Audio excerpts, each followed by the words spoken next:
Well, hello there, all you absolutely magnificent people, and welcome back to another episode of An Ecologist Plays, where we learn about nature while playing games. Now, as you can see, we are back in Empires of the Undergrowth, which truly is an amazing game, and we are just going to do a quick recap of what happened last week, and then we're going to carry on with today's episode. So let's jump right in. I want to see which one of the two wood ants are we going to use in our mission today. And I just realized I'm really leaning into that Will is Scientist 2 right over here, but let's go and fight, shall we? It seems in greater numbers, the mortars actually do win. However, 2 of the 3 victories do go to the wood ants, and since I am not going to be fielding this massive army so easily, and at level 3 at that, it's going to be best for me to just put the rapid fires. This stretch of beach is peppered with burrowed tiger beetle larvae. Soldiers, you guys are not there to collect food. Workers, you are here to collect food. These are actually the tiger beetle larvae. And what we see here, what look like lids, are in fact the tops of the heads of the tiger beetles. Oh, no. Okay, now we're screwed. That's an adult tiger beetle. Oh man, there are a bunch over here. And I'm making a special chamber. They're going to be the ones that tempt the tiger beetle larvae out of their burrows. I'm going to guess that that is in fact an Octopus or lens adult, although I may be mistaken, but we'll find out in a moment. Alrighty, and now, for today's episode. Let's see, it is in fact an adult. Okay, there we go. Thankfully, it's only the one there, and we have officially killed it. Oh, that's marvelous. Group 1, collect the food. Group 2, we're going back here. Oh, there's another one. Another wolf spider. Wolf spider has entered the nest. Although we can't see it because, well, it is being sprayed with formic acid here by the ants, it's got amazing eyesight. It's got these biggish eyes in front here as well.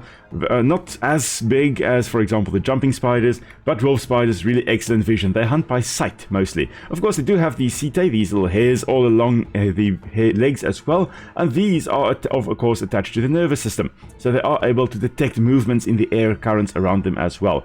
And they can also sense vibrations through their feet on the ground as well. So they can sense you coming closer, they can feel the air moving as you come closer, they can feel you breathing, and they can, of course, see you as well. But yeah, wolf spiders, they'll be using eyesight to find their food, and a lot of them are active during the day. The Artosa here, they will most likely be more active during the day. However, having good eyesight, they are also active at night, or can also be active at night. I have seen many wolf spiders at night by simply shining my torch over the garden. You can see their eyes reflecting back at you, because they do have a layer behind the eyes at the back there on the sclera, the tapetum lucidum, which reflects light back through the rods or cones at the back of their eye.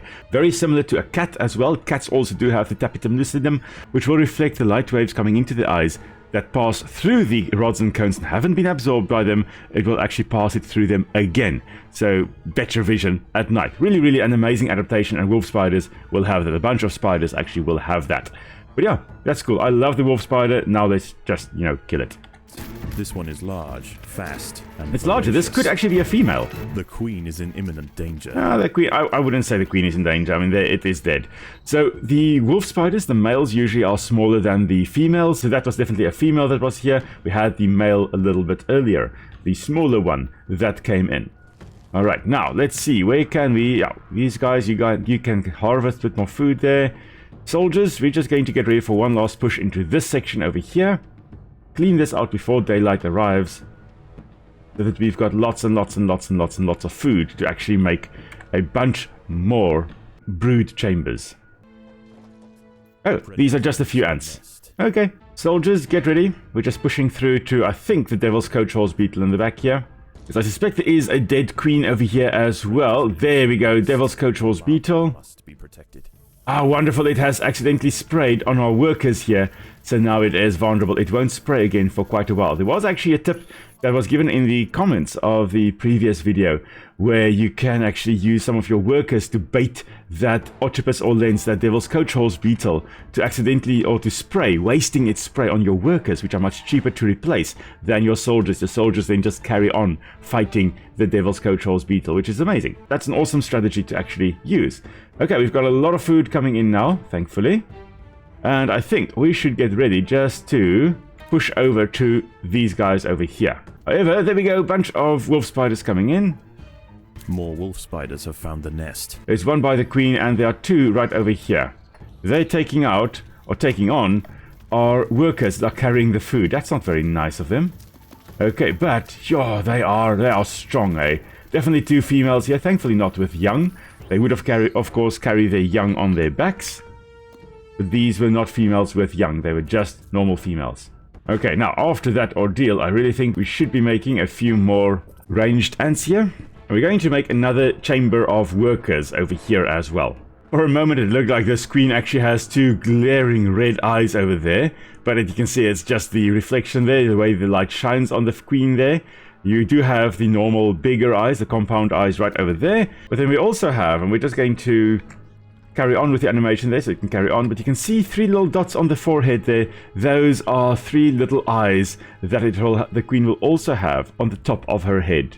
So these little eyes here are called ocelli. They are simple eyes. So ants will mainly be looking around the world with their bigger eyes, like these ones over here. But then they also do have those little ocelli, which may actually be used for navigation purposes. So when this queen was flying around as a winged adult, she would have been using her ocelli to actually navigate using the celestial information. So the position of the sun, the moon, the stars, those types of things. But now that she's just underground, this isn't really of use. There's no reason for her, there's no need for her to actually navigate. But these workers here, a lot of them will also have ocelli, and they will be using that to actually follow their way, most likely back to their home, so to navigate in the environment that they are walking around. So those simple eyes, small as they may be, extremely, extremely important. Okay, we do have all our soldiers gathered around, so let's... As the sun rises over a new day, the time proceeds. Let's leave this for later. Return to the shadows, and once again, the harvest must continue. Actually, I think I'm going to keep these soldiers together with the queen. Just keep them there. Squad 3, you guys can come out again. We do need a lot more workers, though. We do need that. So what I'm going to do is just expand this chamber and plop down a whole bunch of workers over here. Because we need to collect as much food as we possibly can. There's a big thing coming this evening. And we don't want to be caught with our pants down. Alright, so let's start, shall we? Group 2, you guys are the trailblazers. Group 3, you are the sacrificed individuals. Oh, hello there. There's a beetle larva right over here. Can you believe it? We would have lost a whole bunch of individuals if we did not take care of it now. The beetle larvae hiding in their burrows are eating well.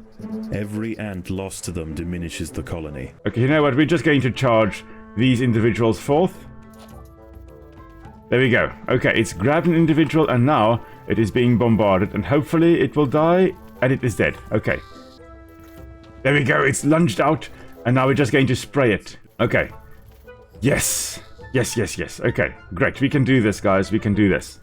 Now, I do want to actually catch this one in the act as it is coming out to grab one of our ants.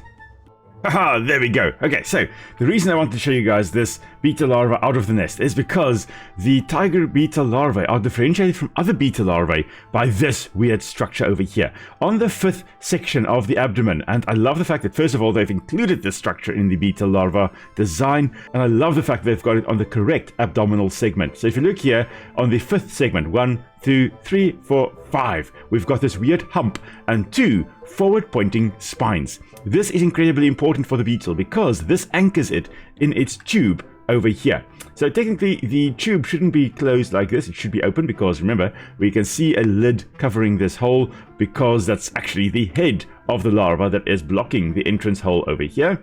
But now that the beetle is out, there should not actually be a lid over here. It should be open, but it wouldn't normally jump out completely like this. Normally, it would actually only jump out to about here.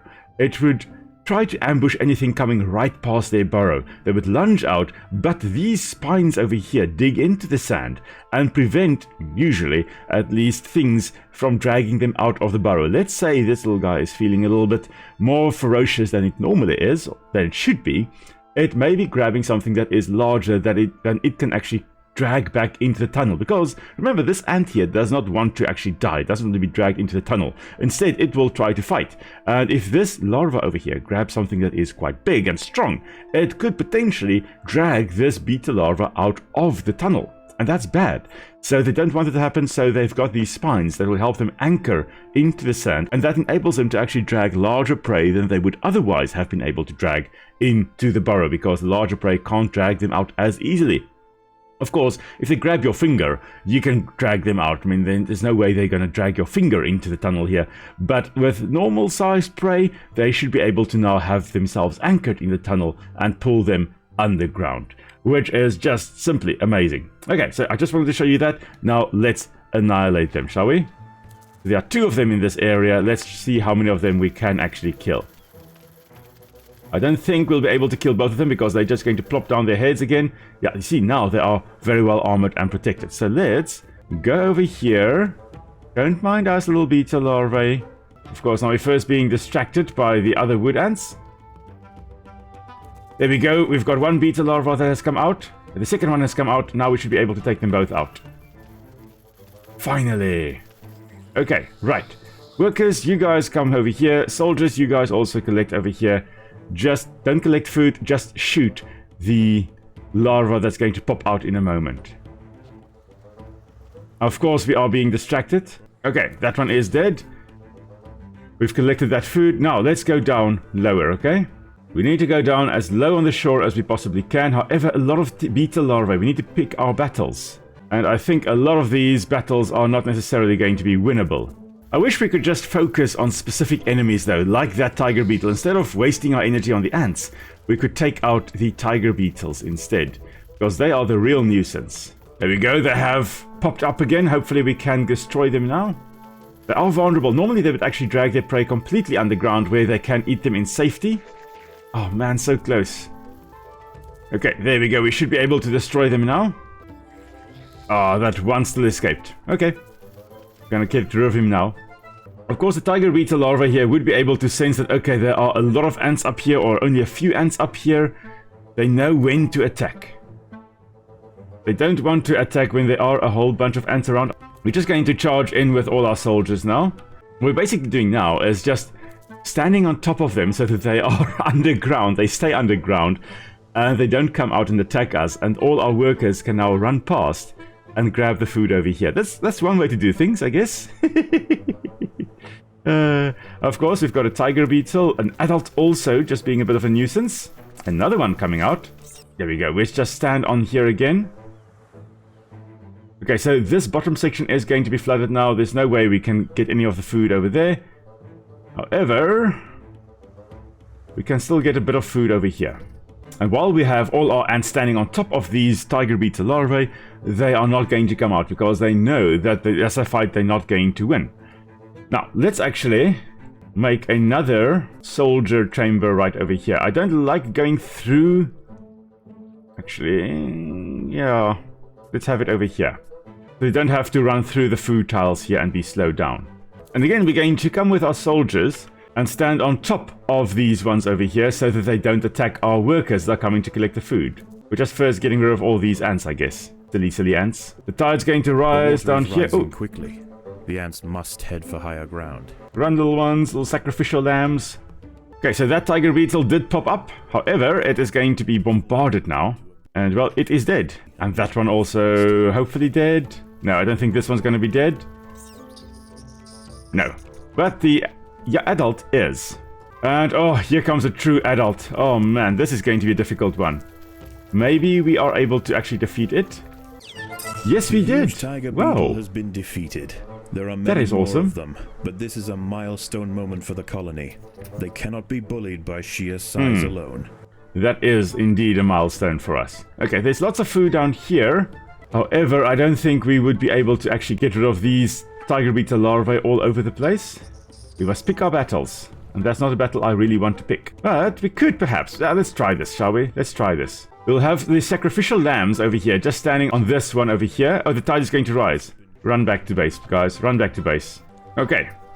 We've lost a bit of food, but not too much. Oh, this is as much as we can carry. Oh, that's great. We can put more brood chambers in. The tide is in, and soon night will fall. Alright, so now, of course, we've got tiger beetles. They're going to be retreating now. They're replaced by things like hermit crabs. There we go, the hermit crab coming out. And, of course, we will have things like the wolf spiders coming out again as well. This is our last night. We've just got to survive this. Yeah, you know what? Let's go for another chamber of ranged wood ants. And then we are going to also go for a few... A wolf spider has hello there. The ants must... A whole bunch of wolf spiders, actually. There we go. Come on, guys. Okay, we're just putting all these ranged ones over here with the queen's guard, basically. And I think, let's have group number 2. We've still got 2 places we can dig out. Let's gather over here. Let's gather over here. So we are going to make a chamber of Malay soldiers right over here. But we're going to also dig out this section over here. I think there are 3 Otripus or Lens over here. But I suspect we would be able to take them out. Hopefully, we are able to take them out. So I think it's 3 Devil's Coat Trolls Beetles, and I think there is another dead Queen of the Formica. No, there's no dead Queen of the Formica Fuscas over there.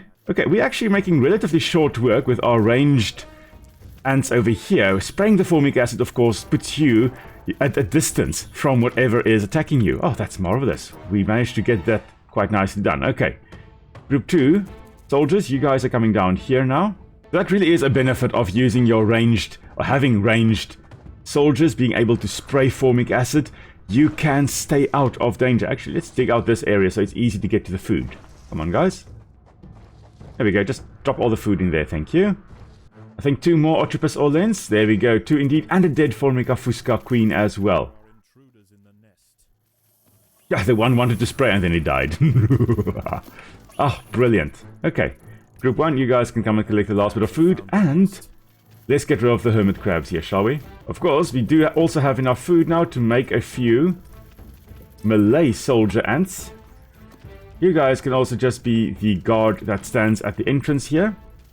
Actually, just stand over here, thank you. We haven't upgraded any of our ants. We're just going for numbers and variety, I guess. Okay, that's a big one, but the big one is almost dead. Of course, as hermit crabs grow, they would need to collect bigger shells, because this shell here wasn't actually made by the hermit crab. Instead, it's got a little floppy body that it actually puts into the shell of a snail or some other shelled creature. And as they get larger, of course, they need to get larger shells because their body no longer fits into the shell that they're occupying. So they've got to get a larger and larger and larger shell. Okay, I think this is actually good. I think we should be able to make this, hopefully. Let's just get everybody sorted. Group 1, you guys can also just come and stand around the queen. You're just going to be the bait, I guess. Normal little workers, not doing much, but you are going to be standing around a bit. Group 2, you guys are the main ranged group. Group 3, there we go. A huge wolf spider has found the colony. There she is. A mother. Let's have a look. Yeah, that does in fact look like a female. We don't see the pedipalps being club-shaped. Yeah, this does appear to be a female. Males would have slightly more swollen pedipalps over here as they have the sperm-containing organs that they will use to transfer sperm to the females. Females don't have club-shaped appendages at the tips of their pedipalps over here. So this is definitely a female, and it is a huge one as well. So remember what I said also, the males are smaller than the females. Well, this is a fully grown sand bear wolf spider, and she's brought her babies. Look at that, there's a little baby right over here as well, another one right on there. So these little ones would have been on the back of the mother. Now of course, as they are being disturbed in the nest, they've jumped off the mother, although I don't think in the game they actually are on the back of the mother, but they would have been on the back here. And then now that they're in the nest and there's a bit of a disturbance, they're scurrying around all over the place, maybe grabbing something to eat, maybe just dying. Oh, there are a whole bunch over here as well. So look, there are 2 over here. There's another one over here, another one further along the tunnels. Yeah, there are a whole bunch of them all over the show. And there's one over here as well, under their mother's leg also. Oh, there's another one, I think, right over here as well. So, whole bunch of little ones scurrying around. The idea now is that we've got to try and protect our queen against the wolf spider and her offspring. But having most of our ants around the queen, I think this actually helps quite a bit. But let's see whether it works. The hatched brood have followed her into the nest. These ants are facing there an overwhelming infestation. And the queen is in imminent danger. Yeah, I don't think she really is in danger, but we're just waiting for her to settle. And there we go. Now, of course, she is going to be sprayed. We've got spiders, we've got ants jumping on her there, and she's dead. We've made it. There's one little spiderling running around, and it's also going to be dead. There we go. It is also dead now. I don't think we've got any more in the nest. No, it doesn't look like it. Okay. I think we've more or less made it, eh? This is, I think, the last night we needed to survive, and I think we have survived it. So massive shout out to everyone in the Discord channel that actually gave some tips on how to beat the tiger beetle larvae. I've been trying to incorporate some of them into that, and then I found out that you can also just stick a whole bunch of soldiers on top of the tunnels of them, and they don't pop out then when they're outnumbered by the ants. So yeah, that was really great there. Thanks guys, appreciate it. Of course, if you want to join the Discord channel, there is a link for that in the description in the doobly-doo down below as well, so you're welcome to come and pop in there, come and chat a bit, have a bit of fun there. We're a lovely little community, just trying to talk about all kinds of fun things. Here we can see a tiger beetle, or 2 tiger beetles running around again, so I guess dawn is breaking. These guys are becoming more active. Yes, we have survived the night. Huzzah! As the ants grow in number, the local predators pose less and less of a danger. Eventually they will be displaced from this area entirely. Despite the dangers of the beach, it seems this intrepid queen's gamble to establish her colony here has ultimately secured her success. Yes, we survived. Despite the tiger beetle larvae all over the place, we have defeated everything in the area. Ha! We survived. Marvelous. Now, of course, our queen has the gateway to the mainland or to the rest of the beach, and can actually start forming sister colonies, perhaps, as well. And Formica rufa will form quite big colonies or sister colonies in an area as well. Now, we're going to go again for some royal jelly, because that's going to be very useful in upgrading our ants in preparation for the Formicarium challenge later on. So let's end the level here, shall we?